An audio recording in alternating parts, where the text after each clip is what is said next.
की सबसे बड़ी खबर, सुप्रीम कोर्ट का फैसला चुनावी बॉन्ड पर आ चुका है। गुमनाम बॉन्ड सूचना के अधिकार का उल्लंघन है, ये कहना है देश की सर्वोच्च अदालत का।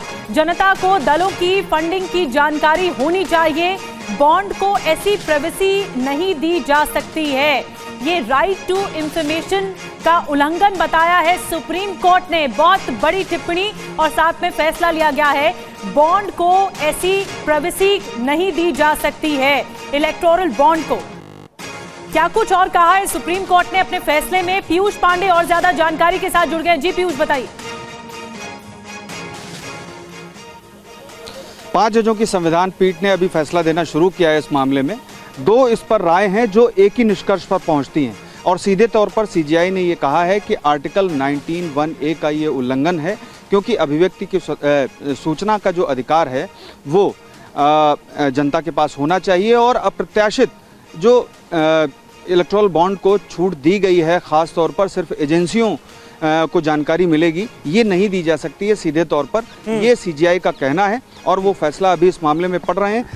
हकीकत ये है कि सरकार ने इस मामले में कहा था कि काले धन के मद्देनजर ये पॉलिसी लाई गई और उसके बाद सुप्रीम कोर्ट ने आज ये साफ किया है कि काले धन पर अंकुश लगाने के लिए जनता के अधिकार पर अतिक्रमण नहीं किया जा सकता है, क्योंकि सूचना के अधिकार के मामले में सुप्रीम कोर्ट का ही फैसला है कि इस मामले में अगर कोई राजनीतिक फंडिंग होती है तो वो जनता के द्वारा ही होती है। ऐसे में जनता को जानकारी हासिल करने का अधिकार है, जनता को जानकारी हासिल करने का अधिकार है। यानी आप आरटीआई का उल्लंघन नहीं कर सकते, राइट टू इंफॉर्मेशन का उल्लंघन नहीं कर सकते। कुल मिलाकर ये अदालत की एक सोच नजर आ रही है पीयूष। यानी इसका सीधा मतलब ये है कि अदालत इस पक्ष में है कि जनता को पता होना चाहिए कि किस पार्टी को कितना चंदा किस शख्स ने दिया, अगर वो पता करना चाहे तो।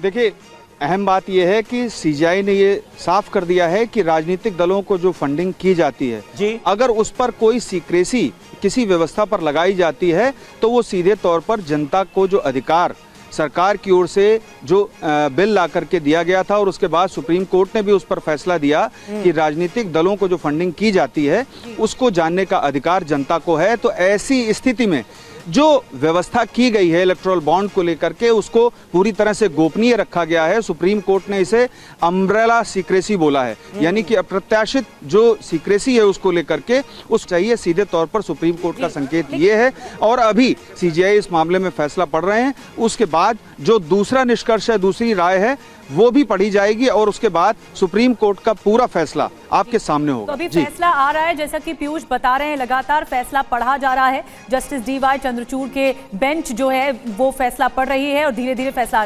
लेकिन पीयूष, एक बात बहुत अहम जो कही गई है, जो इनिशियल कमेंट्स है इनिशियल फैसले में, right to information article 19(1)(a) को इसका उल्लंघन बताया गया है, क्योंकि एनोनिमस या फिर गुमनाम बॉन्ड के जरिए पैसा इकट्ठा किया जाए। इस पर क्या टिप्पणी की है विशेष तौर पर सुप्रीम कोर्ट ने? देखिए, सुप्रीम कोर्ट ने कहा है कि संविधान इस मामले में आंखें बंद करके नहीं रह सकता है, क्योंकि जनता को एक अधिकार सरकार की ओर से ही दिया गया और दूसरी तरफ उस अधिकार पर अतिक्रमण कर दिया गया एक व्यवस्था ला करके। सीधे तौर पर सुप्रीम कोर्ट का ये कहना है और इस पर पुट्टास्वामी केस में सुप्रीम कोर्ट ने अपना फैसला भी दिया था, जो 9 जजेस बेंच का था, और उस 9 जजेस बेंच ने सीधे तौर पर कहा था कि आरटीआई के मामले में अगर कोई राजनीतिक फंडिंग है और उस पर आरटीआई की जाती है तो उस पर जानकारी देना अनिवार्य है और सरकार को ये जानकारी देनी होती है।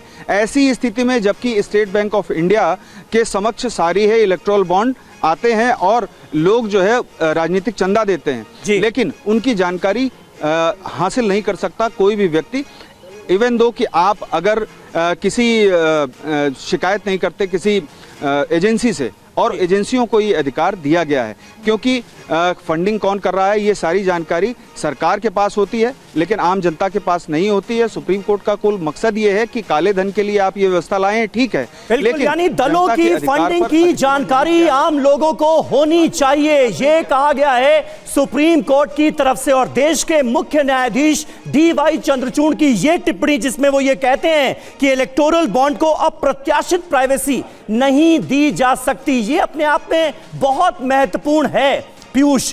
यानी कुल मिलाकर मुमकिन है कि जो फैसला होने वाला है उसके बाद आम जनता अगर यह जानना चाहे कि किस राजनीतिक दल को कौन कितना चंदा दे रहा है तो उसे यह जानकारी हासिल हो सके।